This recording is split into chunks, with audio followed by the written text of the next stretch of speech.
question at a time about the ugly duckling and keep track as we go. So, first question, in the story of the ugly duckling, how does the duckling feel at the beginning when others treat him differently? I don't know. Like they just didn't like him, I guess.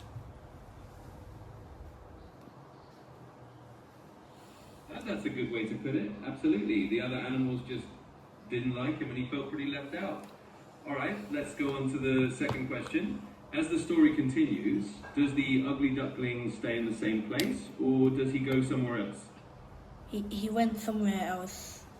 But I think in like different variations of the story, like the duckling probably like stayed where he was supposed to be, I think. So yeah. Yeah, that's right. In most versions, he does wander off somewhere else. But you're right that in some retellings, he might stay closer to where he started. All right, let's go on to question 3. During his journey, what kind of animals or creatures does the ugly duckling meet? I don't know. It doesn't say anything about his journey. Also, I remember you saying like something about other animals, even though it's supposed to be other ducklings. And also, my version of the story is like the ugly duckling that like moved away. So yeah.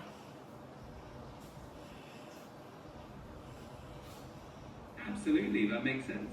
Different versions do have slightly different details. In some, the duckling meets other animals along the way. In others, he might mostly encounter other ducklings or just be on his own.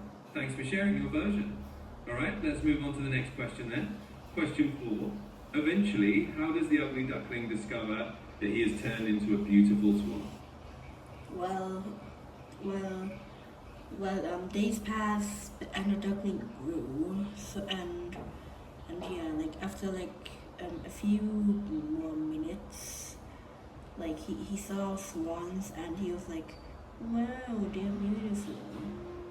And just yeah. And also like he like probably like discovered that he himself was a swan just by looking at the water, because water can basically like do like reflections and stuff. So yeah. Exactly, you got it. He basically sees his reflection and realizes he's become a beautiful swan. It's a really nice moment of self-discovery. All right, let's keep going with question number 5. How do the other animals or the other birds react when they see that the ugly duckling is actually a swan? I would say like only like other swans, which is like if like others like the species like but except like other ones that is the same species. But he, the ugly duckling, never beautiful swan, with his true family and not his duck family, I guess. And can he say like a baby, like a little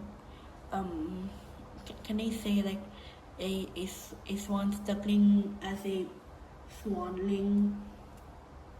Because I just wanted to say that because I don't know, like that it's just like a so yeah. And yeah.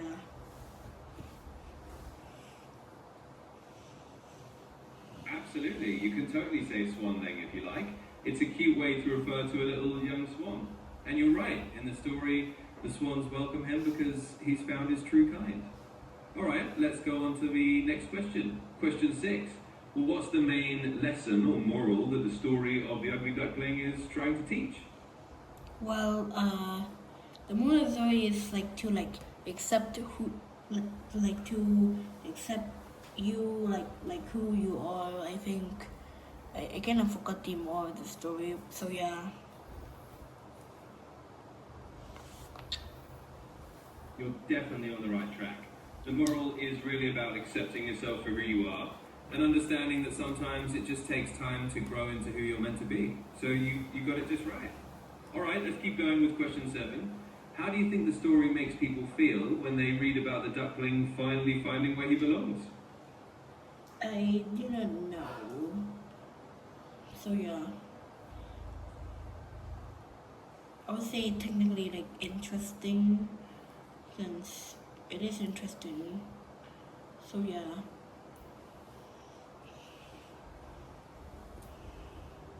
Absolutely, it definitely can be interesting and even kind of uplifting. People might feel a sense of relief or happiness when the duckling finally finds its place. Alright, let's move on to question 8. Do you think this story is mostly for kids, or do you think adults can enjoy it and learn from it too? I would say like technically maybe.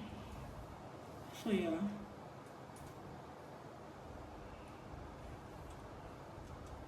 Yeah, that makes sense. It can nearly be for anyone, kids or adults, because the message is pretty universal. Alright, let's go on to question 9. In your opinion, do you think the story would be different if the ugly duckling never actually turned into a swan and just stayed a duck? I would say like I don't know. Like maybe like it's just like maybe like a generated or or like a general mutation, which I believe like sometimes can happen with like most species, like yeah.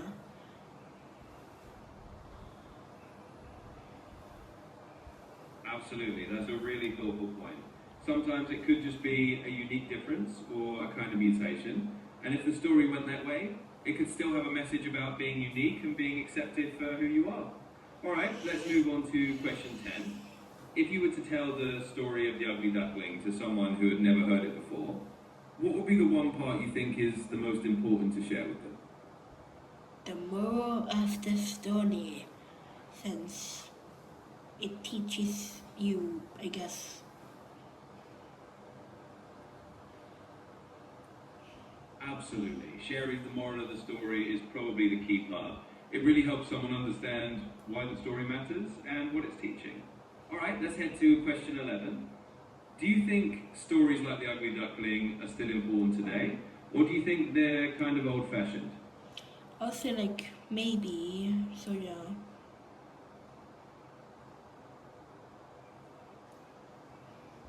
Yeah, that's totally fair. They might feel a bit old fashioned, but they still have that maybe factor where they can be meaningful today. Alright, last question. If you could change one thing about the Ugly Duckling story, what would you change and why? I won't change nothing. But if I have to, then I won't change anything because I like it how it is already.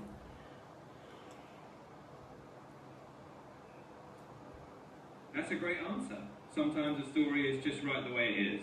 And if you enjoy it as it is, that's perfect. Thanks for answering all 12 questions. You did great, and it was fun going through the story with you.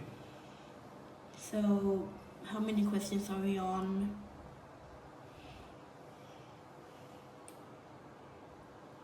We've actually gone through all 12.